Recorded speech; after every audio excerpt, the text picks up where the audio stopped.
Madame Ève, racontez-nous l'histoire de votre vie. J'étais mendiante pendant 8 ans et j'habitais là où la mairie déverse les ordures avec mon mari et mes 4 enfants. En tout, nous étions 21 personnes de ma famille. Toutes les ordures qu'on déversait dans cet endroit étaient des ordures de la ville.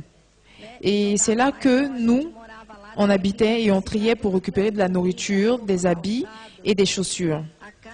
On habitait dans un casier en bois qu'on couvrait avec du plastique, qu'on prenait des ordures. Nous étions obligés de partager la nourriture avec les corbeaux, les chiens qui se promenaient là. Parfois, on cherchait de la nourriture parmi les chiens et les chevaux morts. Tous les animaux qui mouraient étaient jetés là-bas.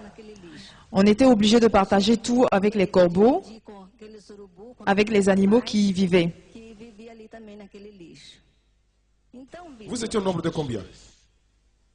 Dans les ordures, Oui, de votre famille. 21 personnes de ma famille. Vraiment? Et c'est là que vous dormiez parmi les ordures? Oui, nous habitions là-bas. Donc vous habitez là-bas? Oui, évêque. Et c'est de ces ordures que provenait notre nourriture. Lorsque les camions venant des différents points de ramassage les déversaient, on triait pour pouvoir avoir quelque chose à manger. Et là encore, les corbeaux et les chiens venaient et ils n'avaient pas peur de nous. Donc on devait réagir plus vite que les corbeaux pour assurer la nourriture de la journée. Je ramassais des mégots de cigarettes. Mon mari et moi, nous buvions du koutoukou pour pouvoir rester éveillés afin que les animaux ne viennent pas mordre ou bien manger les enfants pendant la nuit. Et lorsqu'on trouvait, évêque, un peu de riz, parce que c'était difficile de trouver du riz dans les ordures, alors on fouillait même dans les sacs à poubelle des toilettes. Et lorsqu'on en trouvait, on remerciait le ciel en disant « Au moins, Dieu nous a donné du riz aujourd'hui. » C'est l'histoire de ma vie. Tendre souffrance. Je n'ai jamais imaginé que je pouvais sortir de ces ordures. L'eau qu'on buvait venait des caniveaux qui coulaient vers les ordures. Et sous le tuyau, on a fait un trou afin de recueillir de l'eau pour ne pas que la saleté descende en bas. Et le matin, on retirait cette eau pour la conserver dans des bouteilles qu'on retirait des ordures afin qu'on puisse boire la journée.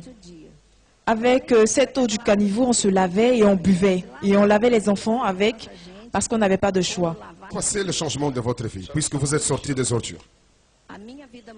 Mon oncle évêque, qui était avec nous dans les ordures et qui buvait beaucoup, a été évangélisé.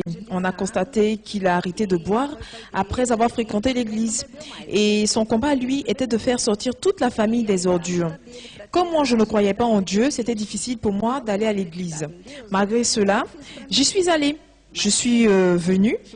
Je suis arrivée à l'église grâce à Dieu au moment de la campagne d'Israël. Ce n'était pas au début, mais au milieu de la campagne.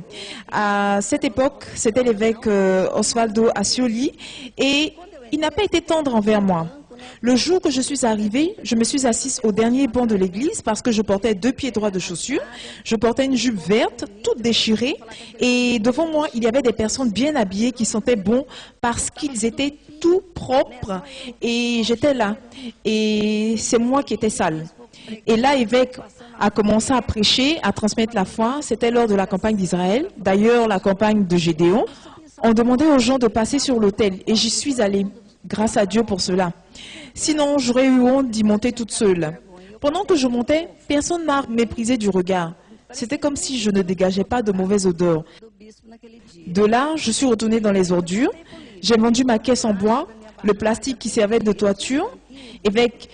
J'avais même une vieille machine à laver qui ne marchait pas. J'ai vendu toutes sortes d'objets qu'on ramassait dans les ordures et qu'on pouvait garder. J'ai ramassé des boîtes, des habits que je vendais à mes voisins, des ordures.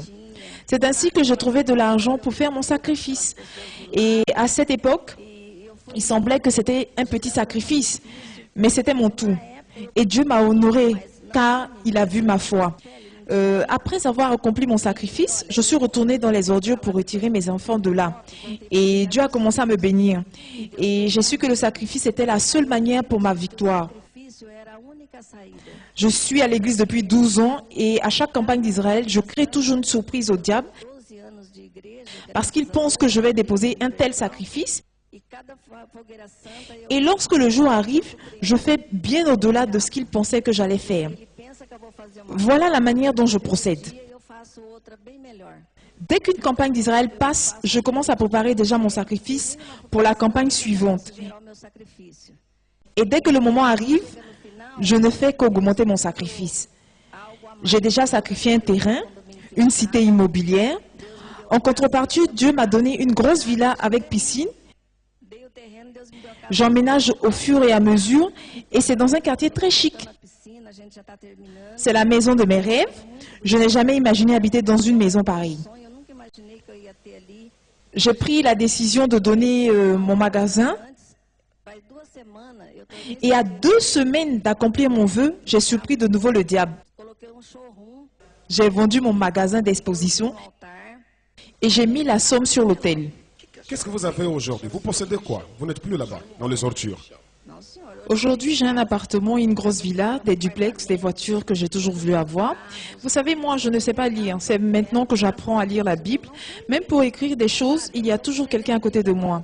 Le temps me manque pour suivre une formation à cause de mes engagements, puisque je suis beaucoup sollicitée, mais je fais l'effort pour lire la Bible.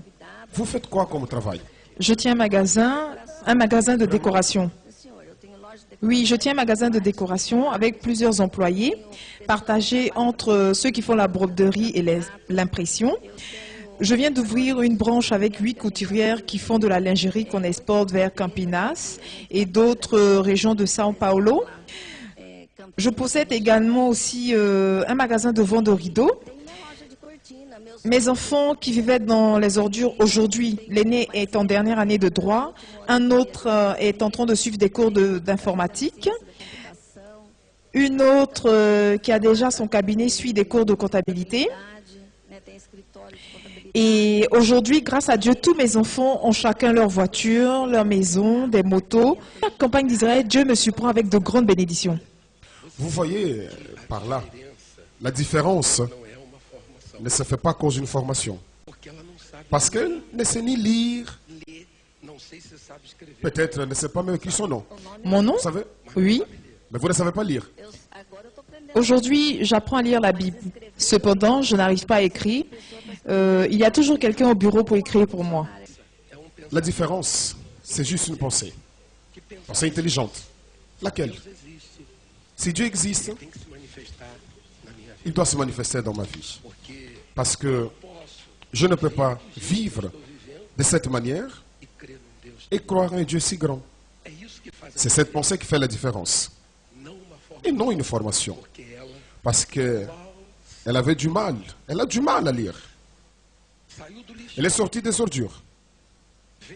Elle a vendu la machine à laver et le plastique lui servait de toit. Elle a tout vendu. Vous voyez comment est sa vie? Regardez comment Dieu est grand. Que Dieu vous bénisse, madame.